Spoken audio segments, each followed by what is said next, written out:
तो hello student, लो आ चुका है आपके लिए अर्धवार्षिक पेपर कक्षा 11वीं का। प्यारे बच्चों, हिंदी सब्जेक्ट का कक्षा 11वीं का 101% रियल पेपर, 101% रियल पेपर आ चुका है। इस पेपर को आप अच्छे से तैयार कर लेना।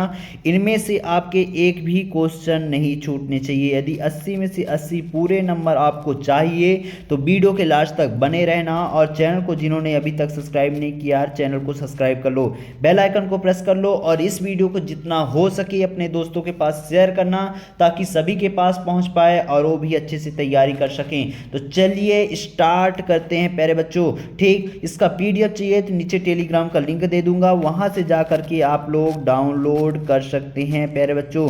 ठीक ना, पीडीएफ वगैरह नीचे डिस्क्रिप्शन पर लिंक दूंगा, वहां से डाउनलोड कर लेना। पहला क्वेश्चन क्या है, सही विकल्प चुन करके लिखिए। 6 नंबर के क्वेश्चन हैं, हर एक क्वेश्चन एक एक नंबर का है। तो पहला है, कबीर ने ईश्वर कितने रूप में माने हैं? 1, 3, 4 या 2? तो एक रूप में माने हैं। कितने? एक रूप में। अगला क्या है, श्रृंगार काल किस काल को कहा गया है? तो रीति काल को कहा गया है। बा नंबर होगा रीति काल। ठीक, ये वाला रीतिकाल। फिर करुण रस का स्थायी भाव क्या होता है? तो करुण रस का स्थायी भाव शोक होता है। क्या होता है? शोक होता है।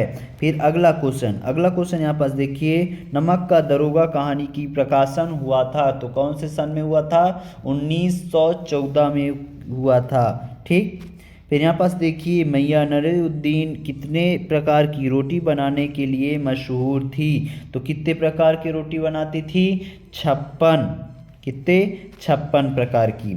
अगला क्वेश्चन यहाँ पास देखिए, कुएं की खुदाई करने वाले को क्या कहा जाता था? तो कुएं की खुदाई करने वाले को चेंज कहा जाता था। क्या? चेंज कहा जाता था। ठीक, अगला क्वेश्चन क्या है, रिक्त स्थानों की पूर्ति करने को कहा गया है। प्यारे बच्चों, यहाँ पास पूरा आंसर मैं आपको बताते जा रहा हूँ, नोट डाउन करना। कबीर भक्ति काल की खालिस्तान काव्य धारा के कवि हैं तो कौन से? निर्गुण। ठीक, काव्य धारा के कवि हैं।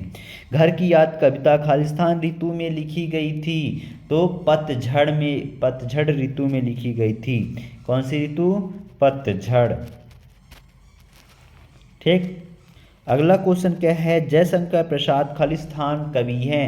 जयशंकर प्रसाद छायावादी कवि हैं। कैसे कवि हैं? कौन से कवि हैं? छायावादी कवि हैं। नाटक विधा खालिस्तान काव्य है। नाटक विधा मिश्रित काव्य है। कैसा काव्य है? मिश्रित काव्य है। ठीक, मियां नसीरुद्दीन खालिस्तान के मसीहा थे, गरीबों के मसीहा थे। किसके? गरीबों के मसीहा थे प्यारे बच्चों। ठीक, अगला क्वेश्चन क्या है? अगला क्वेश्चन यहाँ पास देखिए, 6वां नंबर, सीधे बारात से मिलने वाला पानी खालिस्तान है। सीधे प्रसाद से मिलने वाला पानी स्वच्छ है। कैसा है? स्वच्छ है। ठीक, अगला क्वेश्चन क्या है, सत्य असत्य में आपको आंसर देना है। ठीक, क्या है? सत्य असत्य आपको लिखने हैं। तो यहाँ पास मैं आपको आंसर बताते जा रहा हूँ, आप नोट डाउन करते जाना।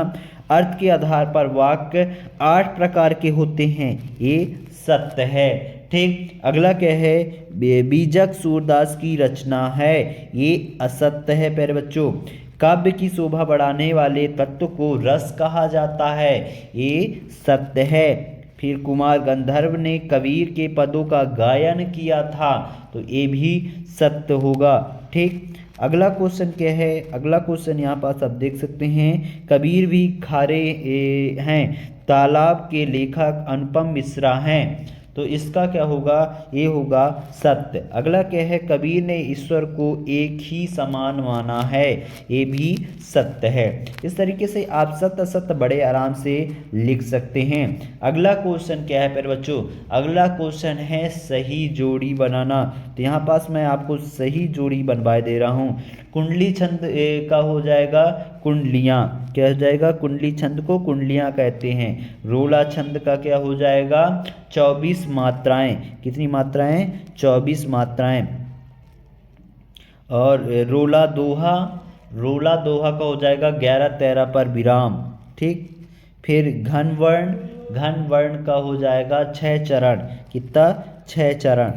रूला, रूला का क्या होगा? गुण होगा। क्या होगा? रूला का, इसमें नहीं है प्यारे बच्चों। और महाकाव्य का क्या हो जाएगा? जहाँ से रस हो वहाँ उसे गुण कहते हैं। एक यहाँ पास गुण होना चाहिए। क्या? गुण। ठीक।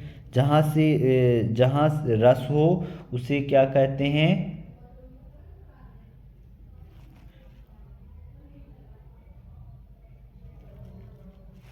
इसका बताऊंगा बाद में। फिर यहाँ पास देखिए अगला क्वेश्चन, एक वाक्य में आपको उत्तर लिखने को कहा गया है। ठीक, तो यहाँ पास मैं आपको बताते जा रहा हूँ आंसर।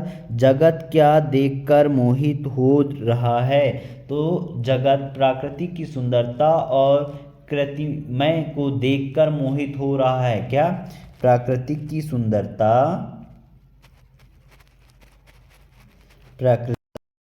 और कृत्रिमता को देखकर। कवि किसमें व्याप्त है? तो कवि अपने भावों और चिंता में व्याप्त है। किसमें? अपने भावों और चिंता पे। इसका आंसर मैं आपको दिखा दूंगा। खंड काव्य की परिभाषा लिखिए। तो खंड काव्य की परिभाषा क्या होगा? ऐसे काव्य रचना जो किसी एक प्रसंग या घटना पर आधारित हो उसे काव्य खंड कहते हैं। फिर अगला क्वेश्चन क्या है? दो महाकाव्यों के नाम तथा एक एक रचना लिखिए। दो महाकाव्य, पहला महाकाव्य है महाभारत जो देव व्यास जी ने लिखा था, और दूसरा है रामायण जो वाल्मीकि जी ने लिखा था। फिर भारतीय टेलीविज़न को दूरदर्शन नाम कब दिया गया था? तो कब दिया गया था? 15 सितंबर। कब? 15 सितंबर 1959 में दिया गया। सिनेमा के आविष्कार का श्रेय किसे दिया जाता है? तो सिनेमा के आविष्कार किसको श्रेय दिया जाता है?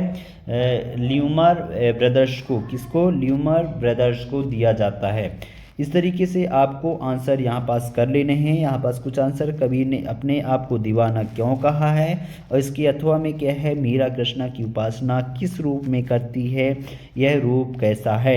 इन सभी के आंसर मैं आपको बता दे रहा हूँ। रीति काल को श्रृंगार काल क्यों कहा गया है, और भक्ति काल को हिंदी साहित्य का स्वर्ण युग काल क्यों कहा गया है। इनके आंसर मैं आपको दिखा रहा हूँ, नोट डाउन कर लेना।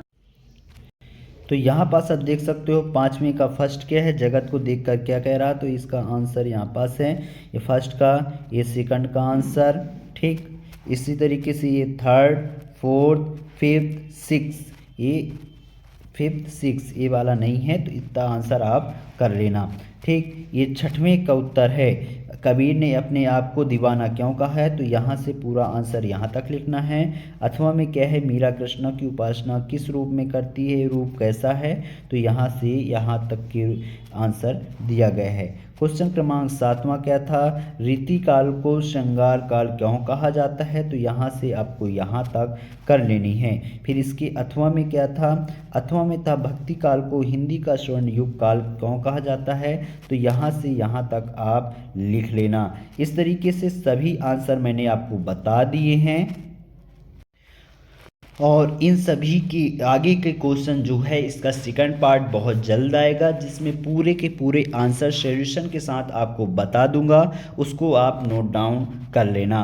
ठीक, और तैयार कर लेना। हर एक क्वेश्चन कल आपके लिए इम्पोर्टेंट है, इसलिए एक भी क्वेश्चन आपके छूटने नहीं चाहिए। प्यारे बच्चों, सभी क्वेश्चन को तैयार कर लेना और इसी को तैयार करके जाना। ठीक, मिलते हैं अगले वीडियो के साथ। जिन्होंने अभी तक चैनल को सब्सक्राइब नहीं किया, चैनल को सब्सक्राइब कर लो, बेल आइकन को प्रेस कर लो। इस वीडियो को जितना हो सके अपने दोस्तों के पास शेयर कर दो।